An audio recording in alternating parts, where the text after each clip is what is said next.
Right, so you've just run the numbers for the third time this week, and your runway, 4 months, maybe 5 if you stop paying yourself. Look, in 2025, your burn rate isn't just a metric, it's your lifeline. And before you start crafting that desperate, quick catch-up call email to every VC on your LinkedIn, I'm going to show you 4 genuinely actionable strategies to immediately make your current cash last twice as long. Not theory, not growth hacking nonsense from 2019, actual tactics that I've used and my customers have used to survive lean periods whilst everyone else was playing startup fantasy football with their venture capital. So I'm Carl, and over the next 10 minutes we're going to turn your financial panic into a proper plan. Because here's the thing, capital efficiency is the new unicorn status, and extending your runway, that's not just survival, it's the most attractive thing you can show investors when you do decide to raise. So let's get into it. Right, strategy number 1, the tool stack audit. And I already know what you're thinking. Oh, fantastic, another productivity exercise. But honestly, this one actually makes you money. Here's what we're doing. Open a spreadsheet, Google Sheets, Excel, whatever it is. And we're going to list every single subscription that your company pays for. And I mean everything. That's Slack Workspace, the 3 different project management tools you've somehow ended up with, the analytics platform that you signed up for during a webinar and promptly forgot about. Now, 4 columns that you need.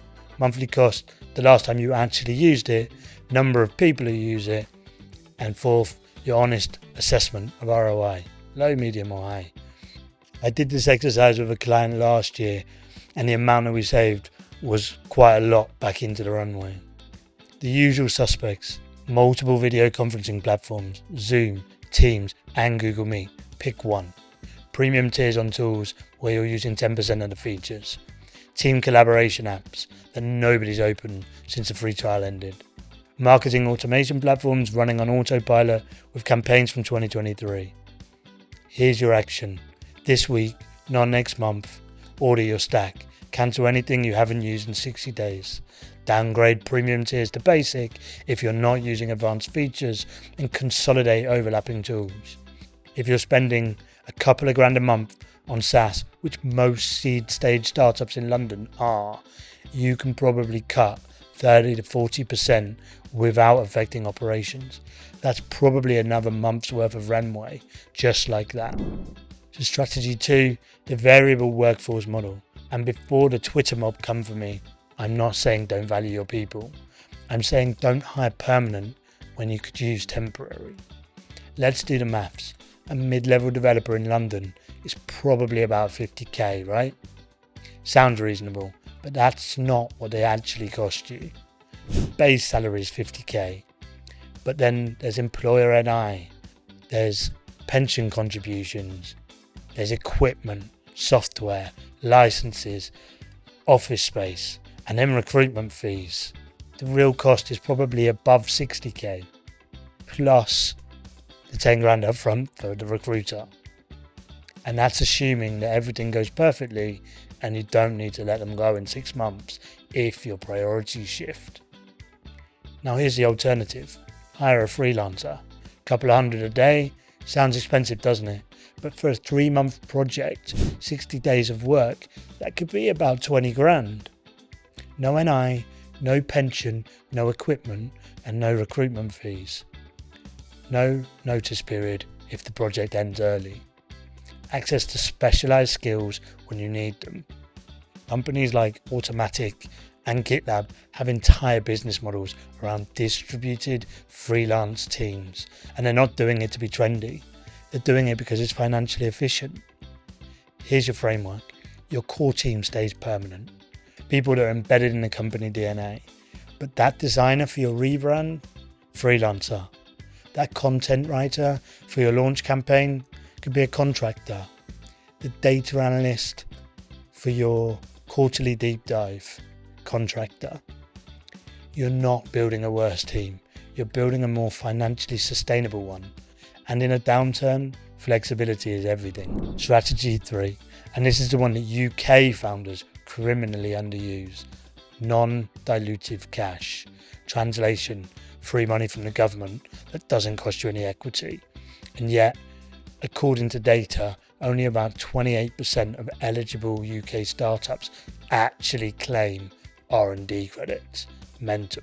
So first up, R&D tax credits. If your startup is doing anything remotely innovative, developing software, creating new products, solving technical challenges, you can probably qualify. Here's what you need to know. The SME scheme, you can claim back up to 27% of qualifying R&D expenditure as cash. This includes salaries, materials, software utilities used in R&D. So for example, a fintech company that spent 300k developing their platform could claim R&D back and get about 80k back. That's about 7 months worth of runway for a 5-person team for just filling out some forms. Use HMRC's R&D calculator to estimate your claim. Document your R&D activities properly. Keep records of what problems you're solving. Work with an R&D tax specialist. They usually take a percentage of the claim, so there's no upfront cost. And then submit your corporation tax return. Secondly, Innovate UK grants. These are competitive, yes, but they're giving out millions to innovative startups. Smart grants, 25k to 2 million for game-changing innovation. Sector-specific competitions running throughout the year. Success rate is roughly 25%, so not impossible. Tips for applying. Focus on your innovation and market potential, not on how cool your tech is. Show you understand the problem and the commercial opportunity. Budget must be detailed and realistic. Applications take time. Start a couple of months before you need the money. Non-dilutive funding won't solve everything, but it's literally money on the table. Between R&D credits and grants, you could be looking at 6 to 12 months of additional runway without giving up a single share. Strategy 4, the customer-funded growth engine, or as I like to recall it, remember when businesses made money from customers.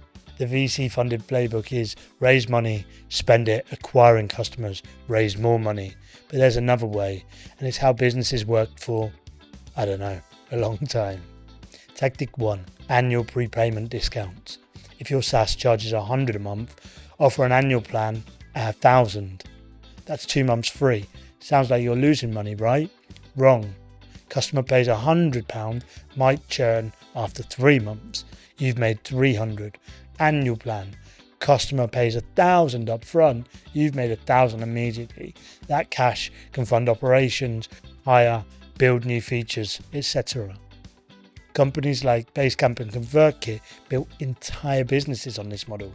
Basecamp famously didn't take any VC money until later in their journey, and that was after they were profitable. Tactic 2, pre-sell new features. You're building a new feature anyway, right? Why not get paid for it before you build it? Example approach. Hey, we're building feature X and looking for 10 design partners. $5k to get early access, comes with dedicated support and influence on development. This covers our development costs and you get exactly what you need. So for example, a marketing analytics startup could do this for an enterprise reporting features. 5 customers, 10k each, that's 50k in the bank before writing a single line of code. And they can build and validate with people that actually want it. Tactic 3, paid pilot programs. Instead of giving away free trials to enterprise customers, structure them as paid pilots. 3-month paid pilot at 50% discount. Give clear success metrics. Transition to full contract after the pilot. Why this works: gets cash in the door immediately. Filters out time wasters. If they won't pay anything, they won't convert. Creates psychological commitment from the customer and reduces your burn whilst providing value. Pattern here: stop waiting for the next funding round to grow. Your customers have money. If you're solving a real problem, they will pay for it. Sometimes up front, sometimes early, but they will pay. Okay, 4 strategies to double your runway without touching the cap table. Tool stack audit. Cut 30 to 40% of your SaaS spend this week. Variable workforce. Use freelancers strategically. Keep your core team lean. Non-dilutive cash. Claim your R&D credits and apply for grants. Customer-funded growth. Get cash from customers through annual plans, pre-sales and paid pilots. If you implement half of these strategies, you're looking at genuinely increasing your runway. Maybe 4 months, maybe 8, maybe 10. And here's what's brilliant about this.